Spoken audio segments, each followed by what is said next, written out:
nagpapatunay lang ng isang bagay na hindi presyo ng sinihan ang problema. Dahil kung gustong panoorin, panoorin. Kung gustong kayanin ng panoorin, kakayanin. Dahil hindi mo naman sasabihin yung mga, yung gumawa ng million a week and a day na puro mayayaman lang. So, nangungulugan is better be worth your money. Diba?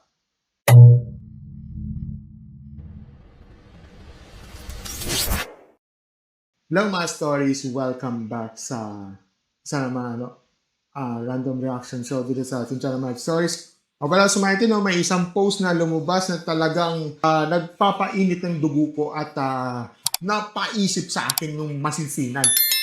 Kasi mga stories, so galing ito sa yung pahayag ni FDCP Chairman Direk Joey Reyes. Ito tungkol sa estado ng ating sinihan. Tungkol sa presyo, tungkol sa mga pelikulang Pilipino, no? Mga stories, no, talagang maraming babasagin dito, no? So, wag kayong alis diyan, no? At basahin natin yung post nito. Tapos pagkatapos dito, no, na doon tayo mag-react para doon. Okay? So, let's go mga stories. Ito na. Mga stories, no, ito yung babasahin natin ng walang puto. No? Ito galing to sa Philippine Entertainment page sa Facebook. No?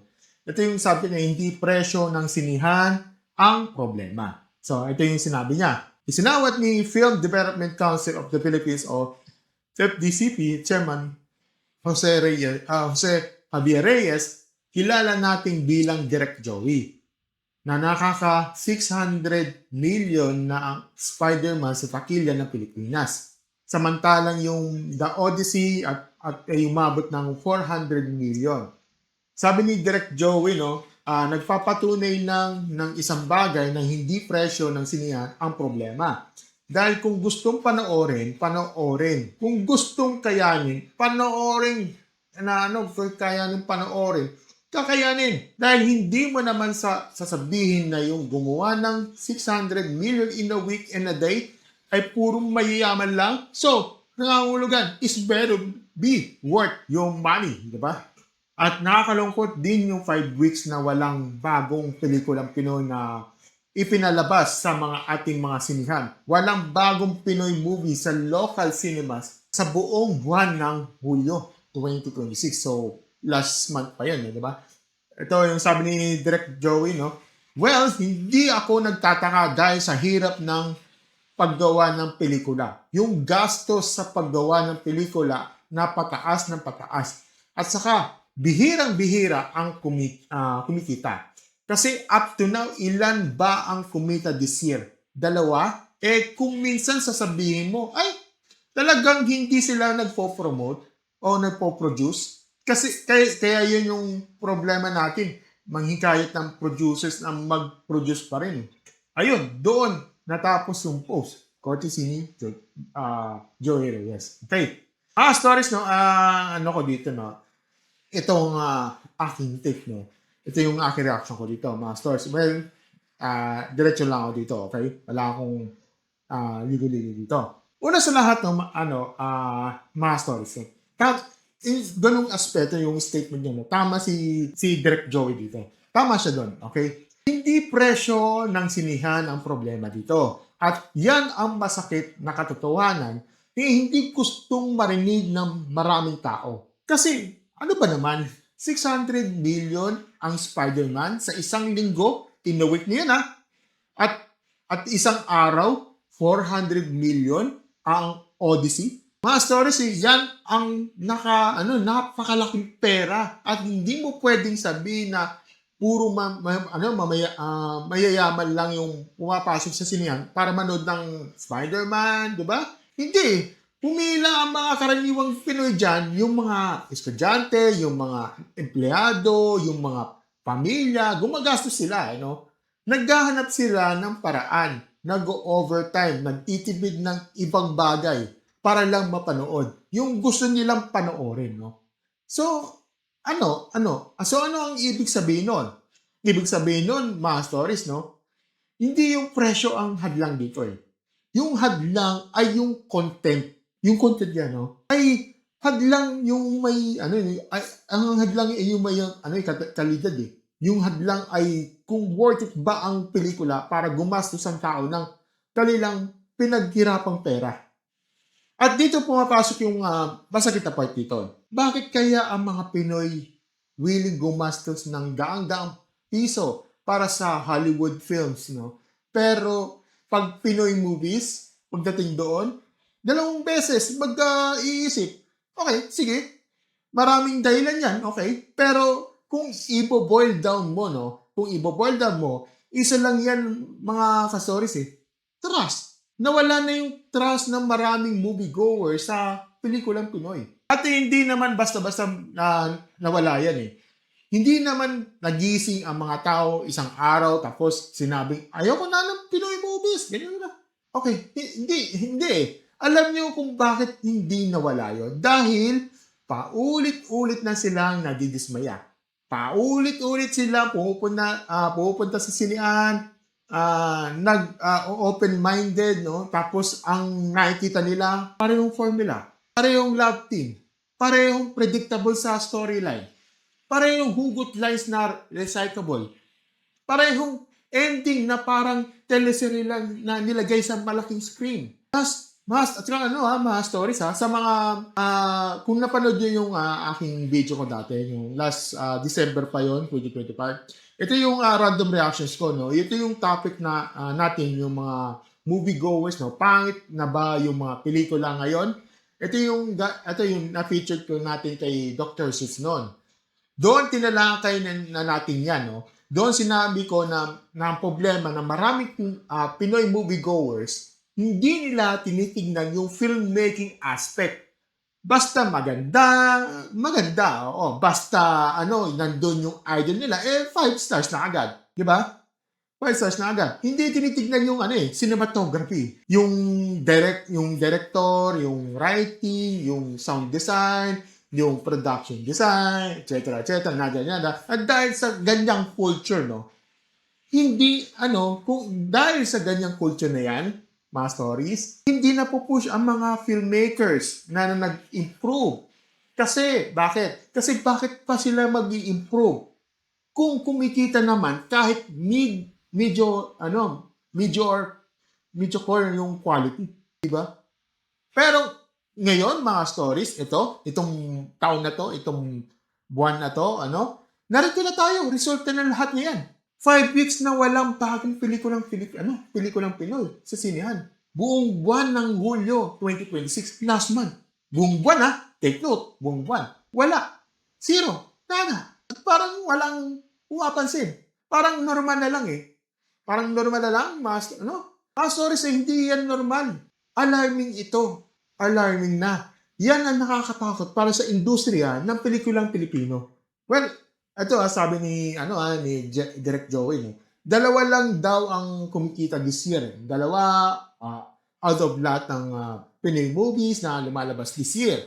Dalawa lang kumita diyan, master. So paano ka mahikayat mag-produce ng pelikula kung ganyan, kung ikaw ang gagastos ka ng milyon-milyon tapos dalawa lang yung kumita sa buong taon. Sino yung gustong magtaya ng ganyan?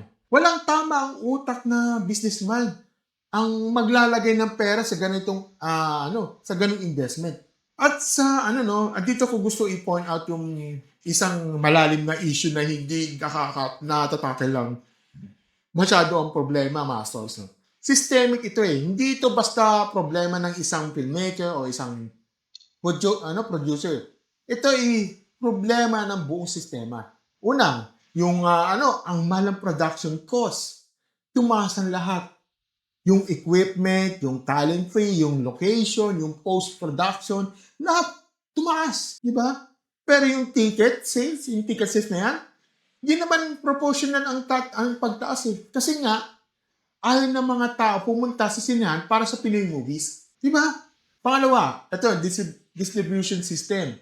Mga stories, kahit maganda ang pelikula mo, kahit sabihin natin mainstream yung pelikula mo, kung hindi ka nakakuha ng magandang screening schedule, kung 2 o 3 araw lang na nagbibigay sa iyo ng cinema, tapos papalitan ka na ng Hollywood blockbuster. Paano ka kikita? Maraming magagandang Pinoy indie films na nadededs lang sa cinema, sa sinihan dahil walang sapat na screening time, 'di ba? Number three, ang audience development. Ito ay hindi ginagawa ng maayos. Walang maayos na audience development para sa pelikulang Pinoy.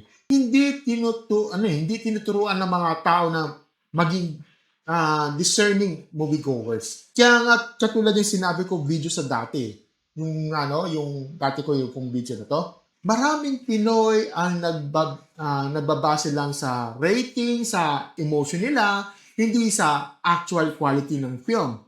At dahil dyan mga stories, hindi lumalaki ang market para sa mga quality Pinoy films. Pero mga stories huwag nating isisi lahat ng audience huwag nating isisi ng audience. Kasi kung tutuusin mga stories ang audience ay nagre-respond lang kung ano ang binibigay sa kanila. Kung puro medyo ko lang binibigay mo medyo ko din ang expectation nila. Kung laging basura ang pinapakain mo sa kanila, mawawalan sila ng gana kumain. Di ba? Doon sila pupunta sa ibang kainan na mas masarap ng pagkain. O yung mas masarap ng isang putahe ng pagkain. Which is Hollywood. Which is even, yung K-drama, K-movie, di ba? Korean movies, di ba? Which is streaming platforms, di ba? Ngayon, tama rin si Direk Joey na sinabi niya na is better be worth yung money. Tama. Kasi yan ang bottom line dito. Kapag naging worth it ang pelikulang Pinoy, pupunta ang tao. Gagasto ang tao kasi nga napatunayan na ni Spider-Man at ang Odyssey na hindi presyo ang problema. Ang problema, sulit ba? At mga stories, may isang bagay pa ako na gustong sabihin dito. Yung sinabi ni Direk Joey na mahirap daw mahikayat ang mga producers na mag-produce pa rin, na tama. Pero sa tingin ko, hindi lang yung producers ang kailangan hikayatin. Kailangan din hikayatin ang buong ecosystem. Ang gobyerno, ang FDCP mismo, ang pinamumunuhan ni Direk Joey. Dapat mas aggressive sa pagsuporta. Hindi lang sa incentive. Hindi lang sa tax breaks, kundi sa pagbuo ng infrastructure para sa Philippine cinema. Dapat may mas maraming training programs para sa mga screenwriters kasi doon nagsisimula ang lahat Sa script, kung walang magandang script, walang magandang pelikula.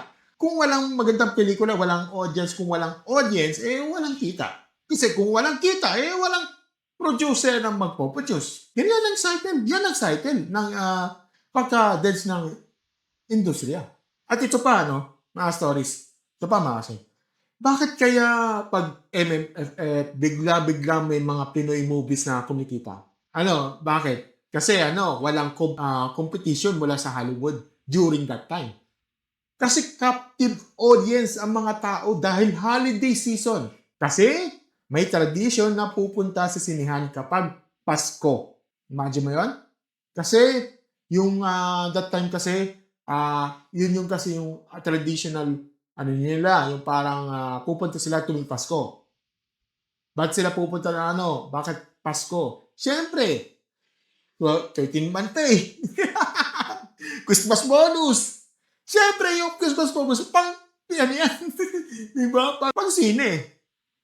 Diba? Yun Kasi pag lumabas, if ever na pag lumabas ang MFF, balik sa dati, walang support, walang audience, walang screening. Diba? So, anong sinasabi niya? Sinasabi niya na kaya niya palang kumita ang pelikulang Pilipino kung bibigyan ng tamang support at tamang platform. Ang tanong, bakit hindi ginagawang buong taon? Bakit puro MMFF lang? Mga stories, gusto ko rin i-address yung mga nagsasabing, kasi naman yung mga Pinoy movies, puro love story lang.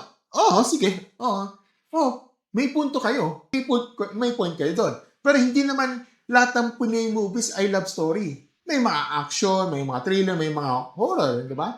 Di ba yung horror? May mga drama nga na talagang malalim. Pero yung mga ganong pelikula, hindi nagpo-promote na maayos Walang marketing budget. walang exposure, kaya hindi nararating sa mga tao. At dito pumapasok yung responsibility ng media at ng mga influencers kung puro Hollywood lang ang pinopromote ng mga movie reviewers at saka mga influencers. Paano makikilala ang mga pelikulang Pinoy? Kailangan ng collective effort. Collective effort. Lahat kailangan tumulong.